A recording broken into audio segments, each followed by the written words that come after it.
Cafe, where the ethic shape thoughts find up and every conversation explores the art of thinking beyond the obvious. And today I have my special guest, inspiring and empowering 60 plus women to embrace fulfillment, purpose, and joy. And of course, she's the author of the book Wired That Way, a comprehensive guide to understanding and maximizing your personality type. No other than Miss Marita Tedderi.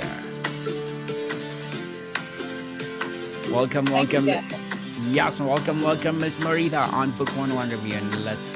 And can you please introduce more about yourself that I missed? Sure. My name, as you mentioned, is Marita Tedderi, and that is my maiden name, but it's what my books are written under. And I'm the author of 20 books. And right now, here in 2026, I'm very excited to be celebrating the 20th anniversary of publication of my best selling book, Wired That Way. And this is a topic that I've been dealing with in my life for nearly 60 years. So I have a lot of familiarity with it, and I'm excited to talk to you about that. Yes, and thank you so much for sharing your knowledge and wisdom to the world, as well as empowering women. We salute you for doing that, Miss Morita. The title Wired That Way implies a foundational, perhaps inherent aspect of personality. How does your model balance the concept of innate wiring with the neuroscience of neuroplasticity and the capacity for growth and change?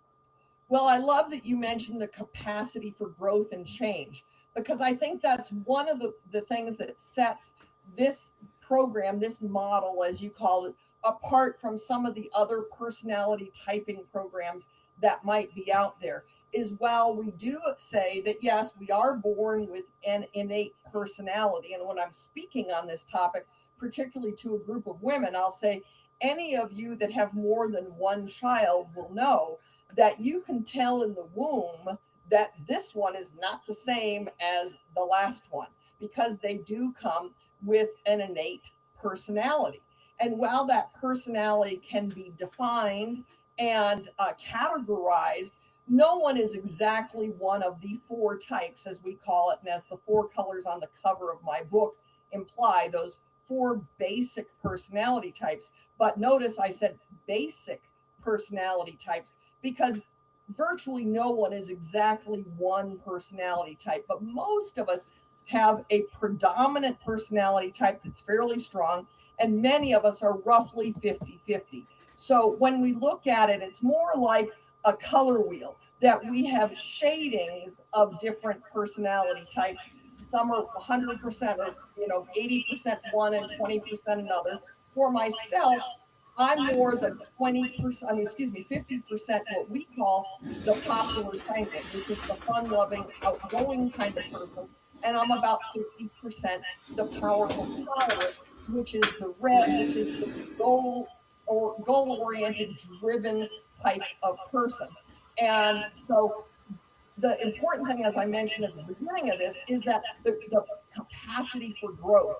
And we as humans have that ability to overcome especially the negatives that come prepackaged with our own personality. And that's one of the things we discuss heavily, that understanding your personality is merely a starting place. It helps you understand what your baseline is, but then it also helps you create kind of a pattern for growth in the future. Growth for the future. We like that, Miss Marita. Many personality frameworks is putting people in boxes. How does your approach, as outlined in the book, help individuals understand their tendencies without using as a limiting excuses for behavior?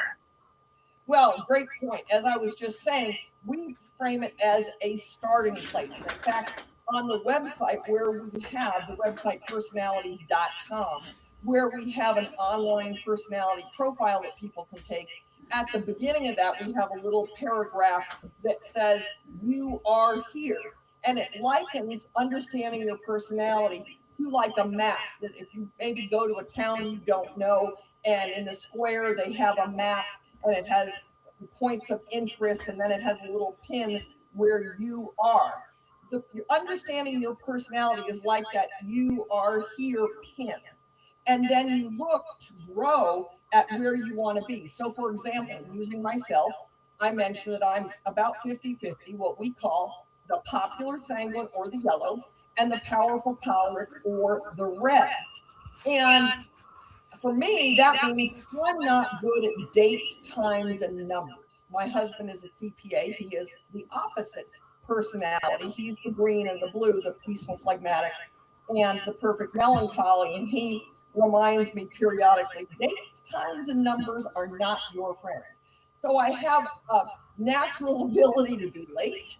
I have a natural ability to forget things. And so I have had to work to discipline myself to grow and mature. I've had to learn to get to the airport on time. I have had to learn to be here for you on time, for example. And so that's part of that growth. It's not being put in a box, it's actually being let out of the box that my natural personality tends to live in. Miss Marita, what was the key insight or gap in existing personality models that motivated you to create this comprehensive guide? What does your framework offer that others might overlook? Well, I think that what I mentioned is that growth component. A lot of other personality systems, such as DISC and Myers Briggs, and some of those that others, those who are joining us today, might be familiar with, is that we have that emphasis on not just this is your personality, but this is how you grow from it. And the other thing that I think is really strong, because I've already focused a lot on the growth element, but I think the other thing that's really strong is that in addition to that, we have an emphasis on how to use this knowledge to improve your relationship with others in the workplace, in social relationships, in family capacity. When you can identify the personality type of that other person in your life, whatever setting that other person is in. And in the book, we have an entire chapter that's what I call the visible clues, where we go through and help people identify this other person's personality based on body language, based on clothing, based on personal space. And that helps people to identify those others. And once they identify the personality of the person that they live with, they work with, they socialize with, then as mature human beings, and that's a key point, you have to be willing to step outside of who you are naturally and look at that person in the way they need to be viewed, communicate with them in the way they need to be communicated with, that they can receive the best. But that takes, as I said, a maturity and a willingness to step outside of who you are and to begin to give that other person what they need. I think the other key thing that sets the Wired That Way program apart from others is the emphasis on emotional needs. Because what comes with our personality type is not just a set of behaviors, it's actually deeper than that. We have different inner needs based on how we are wired.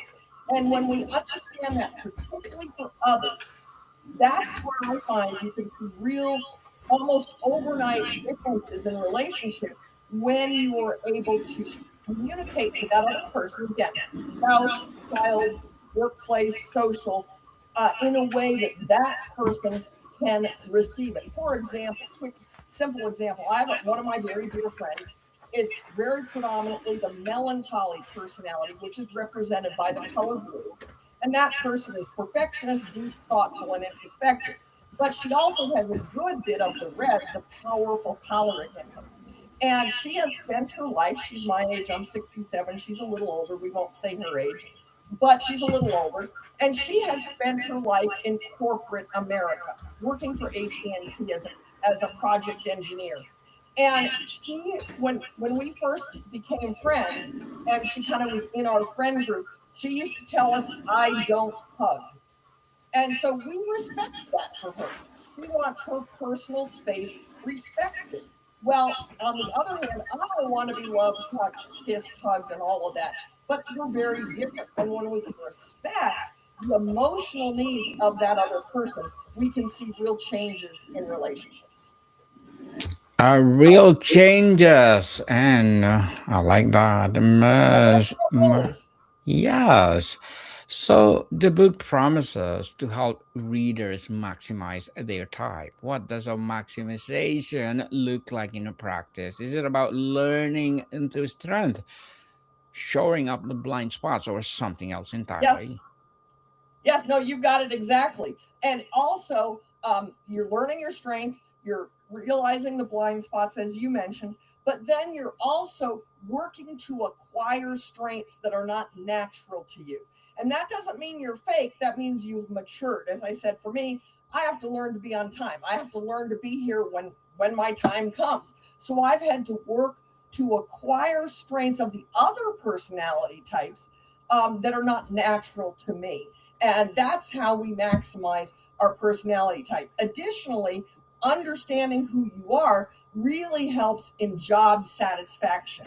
If you can find a career path that suits you, like I mentioned, my friend, the blue and the red combination, she spent her career in corporate America, where I'm more on the creative side. And I've never worked for corporate America. I've always been an entrepreneur. I've always basically been self employed.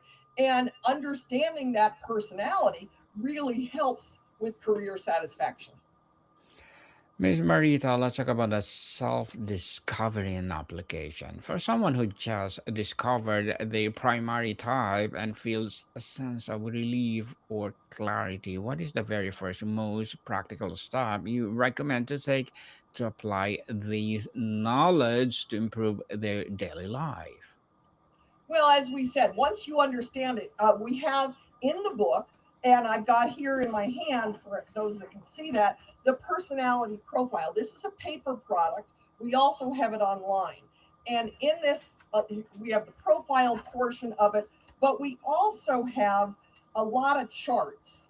And this is a chart for team building, and that's a good place to start for someone who's looking more in a professional setting, but also in the paper copy, and it's available, of course, in the electronic version as well. We have a full list of strengths and weaknesses of each personality type. So once you take the personality profile or listen to a speech or just listening to me now, and we do have available on thepersonalities.com, we do have some live recorded speeches that I have done and my mother has done. My mother was really the focus of this. I mentioned that I have been involved in this topic for nearly 60 years and I am 67. So you might go, well, how is that? Well, my mother and father got their hands on this material in a much earlier format because we've modernized it and updated it and so forth. And understanding their personality type really changed my parents' marriage. And my father, when I was only 9 years old, created this personality profile, which has been in use now for nearly 60 years. And so my mother's body of work, I've kind of, well, this isn't really what you asked, but I'm going to tell you this anyway. My mother was a very well known motivational speaker, and she spoke all over the world on this topic of the personalities. And her best selling book is called Personality Plus. And as I was young, like I said, my parents got involved in this material when I was only 9 years old. And so when I was very young, I used to go with my mother in my early teen years, for example. I would go with her where she was speaking. And I was in the back of the room. And back then I was selling the personality profile, which was just 2 pages of mimeographed sheets.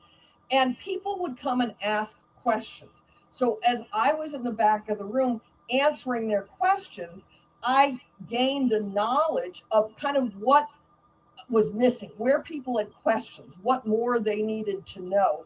And so that's incorporated in the book Wired That Way. A common pitfall is a type of inflation over identifying with the positive traits of one type. What is the warning signs that someone is using the personality profile as a crutch rather than a compass? Well, we encourage people to not use it as an excuse. And there are people who will do that, and people who resist this type of teaching often have someone in their life who has been using this as an excuse. For example, they might say, well, that's just the way I am. For example, the powerful choleric, the red personality, is someone who tends to be bossy and overbearing, and they'll say to themselves, or not to themselves, excuse me, they'll say to those around them, as an excuse really for their rudeness, which is part of that personality and the weaknesses, they will say, well, with me, you always know where you stand. And somehow they think that's a virtue. Well, emotionally, they are damaging people around them with speaking without really thinking and considering other people. And so that's an example of, as you said, using it as a crutch. I'd say using it as an excuse for poor behavior. The perfect melancholy, they might say, I'm not going to that social event. They're not the social one, the blue, the perfect melancholy. And they'll like resist going to a social event. And I've got someone in my world that I know that does this. She says, well, I'm a melancholy and I don't like to be in big crowds. So again, using that as an excuse. Miss Marita, as an author, what are your short term and long term goals? Well, like I said, I'm 67, so I'm a little bit kind of retired at the moment. However, as my book is in 2026, having the 20th year of publication, I'm working with my publisher, and we're going to be doing some revision just in the promotional copy, like the back cover copy. It's got this picture of me on the back from 20 years ago when I was much younger. So I am hoping to continue to keep this material alive, to spread the word about the ease of its use. And I have been for the last decade, kind of strangely, but you'd have to look at some other of my material for this to make sense. But for the last decade, I've been working on remodeling houses. And I am no longer doing that. And I'm putting my basic focus and attention onto this topic. Well, good luck to you guys, Miss Marita, and looking forward for more success. And what will be your piece of advice for those people out there want to be like you? You mean people who want to write a book? Yes, an author. Okay, yeah. So the biggest advice really is to get your butt in the chair and Mm-hmm. write. Get started in writing. I personally encourage speaking as a professional, or not professional, but as a speaker. Go out there and give speeches on the topic that you're interested in writing. And of course, this is for a self-help genre book I'm talking about, rather than say a novel. I have no advice for anyone who wants to write a novel. It's totally not my thing, though I read about one a week. But anyway, I encourage people to speak first before they write. Many times people will say, well, nobody's going to want me to come speak if I haven't written a book. And that is not the case. There are a lot of groups out there who need speakers that are local groups. They don't pay anything, but they're a great way to refine your material.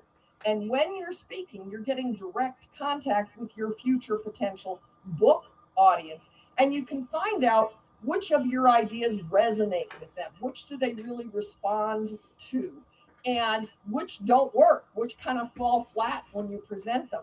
And I believe as a writer, you want to find out what works with your audience and what doesn't work for your audience before you spend the time to sit down and write it and put it in a book. Yes, thank you for that advice, Miss Marita. And can you please recommend a book or books that influence your journey?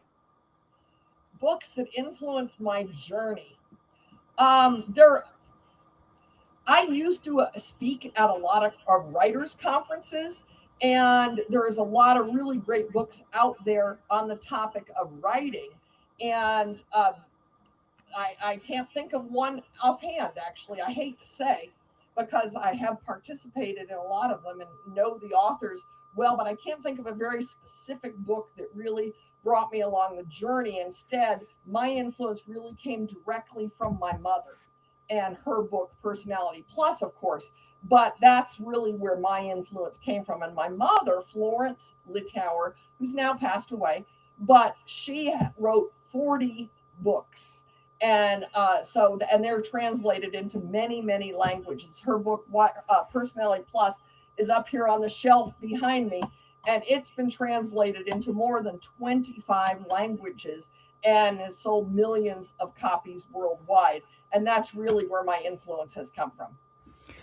Well, thank you for that recommended books, Miss Marita. And the book is a comprehensive guide. What is a surprising and counterintuitive piece of advice you give to each of those core types about managing stress or avoiding burnout?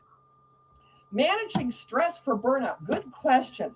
I think an important thing is to understand what your own emotional needs are, and that's listed in the charts here in the personality profile and in the books. When you understand what your emotional needs are, when you're feeling stressed, you can do a couple things. Look at what emotional needs of yours are not being met, and then work to bring some of that into your life. For me, using myself as an example, of course, my personality type, the popular sanguine or the yellow, I need an element of fun in my life. And when I'm feeling depressed or stressed or down, I realize that I've not been doing anything fun. So I need to go have lunch with some girlfriends. I need to have a party. I need to do something. But for a perfect melancholy, for example, they're the opposite. And so that perfect melancholy personality represented by the color blue, they might be feeling very stressed because their schedule is out of control.